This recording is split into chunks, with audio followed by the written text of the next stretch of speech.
Global flights have been disrupted following escalating tensions in the Middle East, and Cape Town Tourism is urging travelers to check with airlines as well as travel agents as airspace closures impact international routes. For more on this, let's now welcome SABC News reporter Mariska Buerta, who is currently joining us live from the Cape Town International Airport. Mariska, a very good afternoon to you. So we know that, of course, the Cape Town International Airport is quite a link to the various destinations when we travel abroad. So talk to us about how, of course, the action by the US as well as Israel has actually impacted travel arrangements for those that are at the airport. Good afternoon to you. Good afternoon, Alicia, and the viewers. Yes, you are absolutely right. There are flights disrupted from two airlines, Qatar Airlines and Emirates.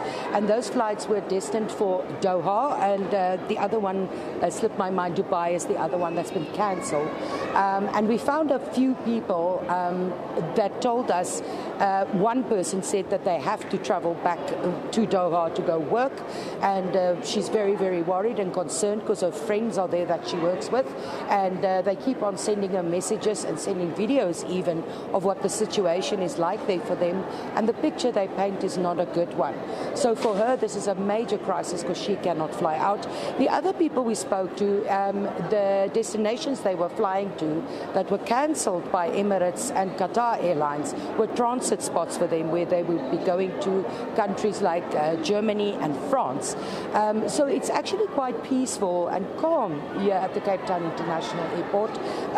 Those two airlines affected, and a number of people opted to stay in the queue for Qatar Airlines because initially they were told to check what their flight schedules are, and then they were told it was delayed and or cancelled, and they were advised to download an app, and a little bit later on people were told, right, these flights have been cancelled. So as you can see behind me, my colleague Josh Sharrock will show you as well, is the international signboards that tell you where the flights will come from, where they're destined to go, and you can see in red is the flights that are marked, that have been cancelled as a result of what is going on in the Middle East. But for now, there is calm at the airport.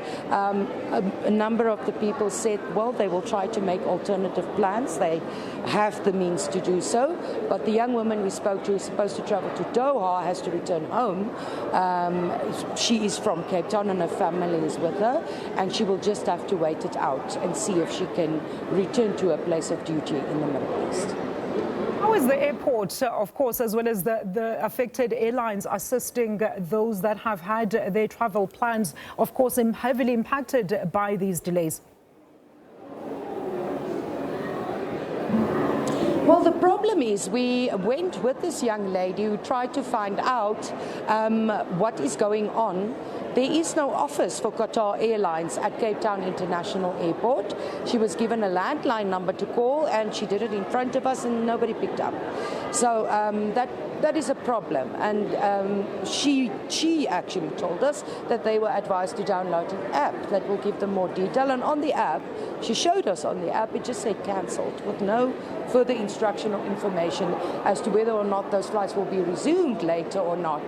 Emirates as well, we've not seen an office here where people can go. People are also, they went to the terminals, actually the Emirates terminal is empty now, where they wanted to find out what's going on, and there's not much assistance there. I think it is because, and I'm speculating here, this might be an unfolding situation. There isn't much information at the moment right now. So it might be difficult for those airlines whose headquarters are in Johannesburg to necessarily communicate with people who are to fly from Cape Town and elsewhere, because it's only those two airlines that operate out of Cape Town directly to the Middle Eastern country. Emirates, apologies, and of course Qatar Airlines, but the head office are situated in Johannesburg. So those head officers should be able to supply more information. But for Cape Townians or people who fly out from Cape Town who are visiting or who are returning for work, it's a wait-and-see situation. Absolutely, Mariska, because there's no time frame as to when these strikes will actually stop. So the airport at this stage, as well as the airliners, should be at least be rigorously making alternative plans for their travelers. Well, surely one would think, yes, because, well, it's also a situation that's out of their hands, of course, as these are airstrikes that is actually between other countries and they are now affected by this. But I would assume that they would want to make alternative arrangements for their clients. Certainly that will stand them in good stead in future if people do want to fly or make use of them again. So, yeah, it's a matter of wait and see. And like I said, I think because this is an unfolding situation, it could be a very tricky one. Another gentleman actually told us he was waiting for his wife to return to Cape Town 2 hours into her flight on Qatar Airlines. He didn't specify where she was flying from. 2 hours into their flight from the Middle East, they were informed that the airspaces is now closed. So that was one of the last flights to depart from there for South Africa. And fortunately for him, his wife was on that flight and made it out, and he managed to meet her here at the airport. But certainly this is a time that nobody is quite certain what will happen, how it will unfold, and how it will affect people.